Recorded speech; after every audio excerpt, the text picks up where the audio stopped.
I'm Andrew Henderson, NomadCapitalist.com. This is the Nomad Capitalist Report. Shifting gears now, talking about France, the culture, the bureaucracy, opportunities. Many have long said there is such a culture of bureaucracy in France, compared it even to the United States, or perhaps vice versa. Allison Lounes is my guest. She is the editor of Unraveled.com. She talks about studying abroad, which is of interest to young nomad capitalists interested in building a cultural base. Studyabroad.Unraveled.com is her website. Allison, welcome to the show. You have written a lot about your experiences with the Parisian and with the French bureaucracy that you said makes it very difficult to go about living there. Tell us a bit about that. Hi, Andrew. Glad to be on the show. Bureaucracy in France is very complicated, and basically I came to France to study abroad my junior year of college and then wanted to come back to do a master's degree to enroll independently in a French university because it's a lot cheaper. And, even though my experience education-wise was really good, it was also sort of a nightmare bureaucracy-wise, where just basically, it's really complicated to get things done. There's not the issue of what we would consider to be customer service in the U.S. is virtually non-existent in France. And so it can be really hard, if you don't know the French culture and are not French, then it can be really difficult to sort of navigate that bureaucracy and, get your visa and get enrolled in a French university and find an apartment and do, all of those administrative tasks that you need to do when you go live in a new place. You talked about the typical customer service aspect that we would say is prevalent in a place like a Singapore or somewhere where a government wants to serve you. Do you get the feeling that in France, they don't need you, they're better off without you? Is that the feeling?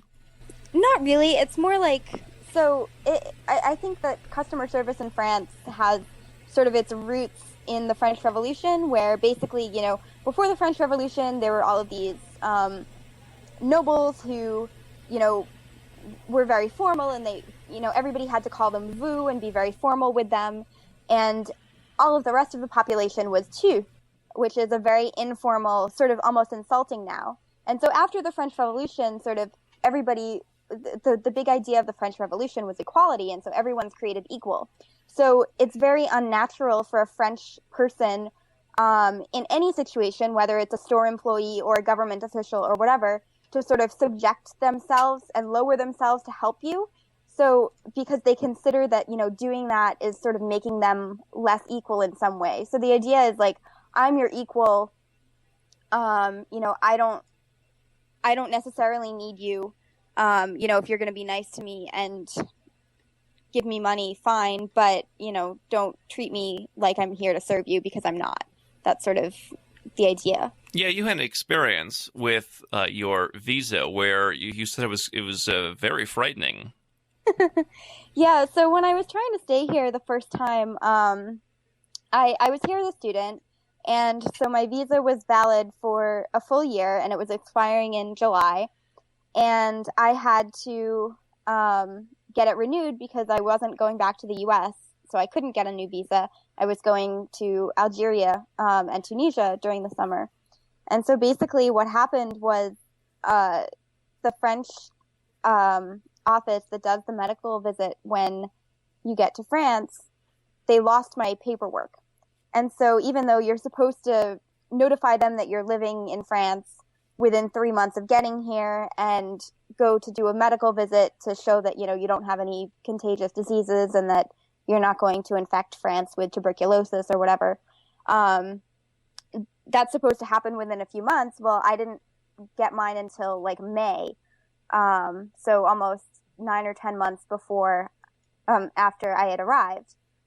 And so basically, you're supposed to renew your visa, start the process 2 months before your visa expires.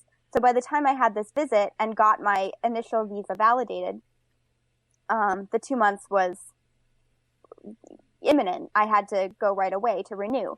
So I went online and I kept trying to make an appointment to renew my visa. Didn't work. Went to the office. And they were like, oh yeah, our site hasn't been working for 6 weeks. But it's too late. The next appointment is in October or something like that, or August maybe. And that was after my visa would have expired. So now I know that if I had made an appointment for August or September, it would have been fine, because as long as you make your appointment before your current visa expires, they accept and they renew your visa. But I didn't know that at the time. And so I basically went to every single office in the police department in Paris, crying until I found somebody who would help me make an appointment to renew my visa so that I wouldn't have to go back to the U.S. To get a new visa, which is what they had told me in the office, which was actually wrong. But yeah, basically a nightmare. I spent a whole day going around and crying to various people who were all very sympathetic, but none of them could help me. It's one of those things where, we're not the post office, and then you go to the post office, and we're not this. It's the typical bureaucracy.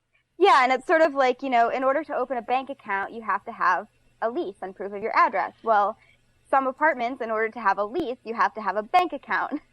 Or in order to have a bank account, you have to have a carte de séjour, which is your residency permit. But in order to have a carte de séjour, you have to have proof of address. And in order to have proof of address, you have to have a bank account.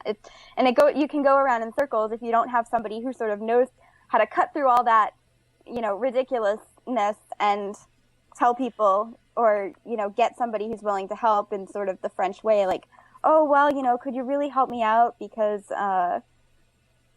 I know that I'm supposed to have this, but I really don't. And could you let me know what I'm supposed to do? I wrote a blog post, I think last week, how to get your way in France, which is basically act like an idiot, appeal to the person's sense of superiority, and basically say, I have no idea what I'm supposed to do. I think you're the only person who could help me. Would you please, would you please, be kind enough to help this, poor little old me. And basically, then you're showing the person that they're more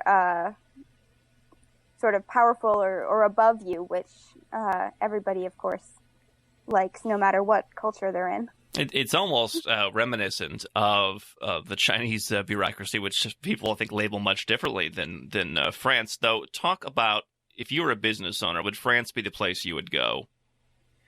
Well, not necessarily. The newly elected president, although he hasn't done very much against business owners yet, is not business friendly. In France, there's sort of this idea that the socialist idea of, like, instead of trying to make more money for everybody, we should just divide up what we already have between other people. So François Hollande, who is the newly elected president since last May, wants to put a 75% income tax on people earning more than 2 million euros 1 million a year, euros. I believe. 1 million. Well, there was a little bit of talk. It's been bandied back and forth, right? Yeah, and so now they're down to like 65%, and it's only going to be on households because it's unconstitutional to apply the tax to individuals. And so I don't actually think this is going to go anywhere. But if I had the potential to be making 1 million euros a year, I would not be in France. Allison Lounes, my guest. Her website, ParisUnraveled.com, helps people study abroad and live abroad in France. Allison, for those who may not be as concerned with the economic opportunity or the most free economy or the least bureaucracy, but they want the cultural experience. Paris, France, very romantic. They want to enjoy that as an expat. Give us some of the tips that you've given to people about integrating in the culture, and also how you would recommend going about making money if you're not an independent business owner. Well, first of all, I love France, and I plan on living here for probably a long time. In terms of, getting integrated, it can be kind of difficult to get to know people and make friends. The French tend to be rather introverted, and so it's not like you're going to automatically, get dinner invitations when you meet people and people find out they're new. Like, I always tell the story of when I was in college, we had French exchange students, during my senior year, and we, of course, invited them to Thanksgiving, and all of my friends, invited them around to visit our hometown so that they could sort of get a sense of different areas of the U.S. That's not going to happen in France because people are very sort of slow to open up and talk about their personal lives. But definitely my best advice would be to go to do lots of things like museum exhibits, see movies, read books. Like basically all French people are very highly educated and well-cultured, and they really like to talk about sort of current events and anything cultural. So it's really good to know what's going on in sort of the arts and the world in order to have something to talk about. The other thing is there are tons of associations in Paris, like, between choirs and like different volunteer organizations and, groups that go rollerblading through the gardens every Friday night and chess clubs and various things like that where, there's a whole directory on paris.fr, which you have to speak French to be able to use, but you can basically look up in any neighborhood, like all kinds of activities that exist that you can go and join in order to meet people. So that would be one of my biggest tips. Allison, thanks for joining me. Allison Lounes, ParisUnraveled.com, talking about bureaucracy in France, opportunities, the culture for those who want a cultural expat experience. I'm Andrew Henderson. This is the Nomad Capitalist Report.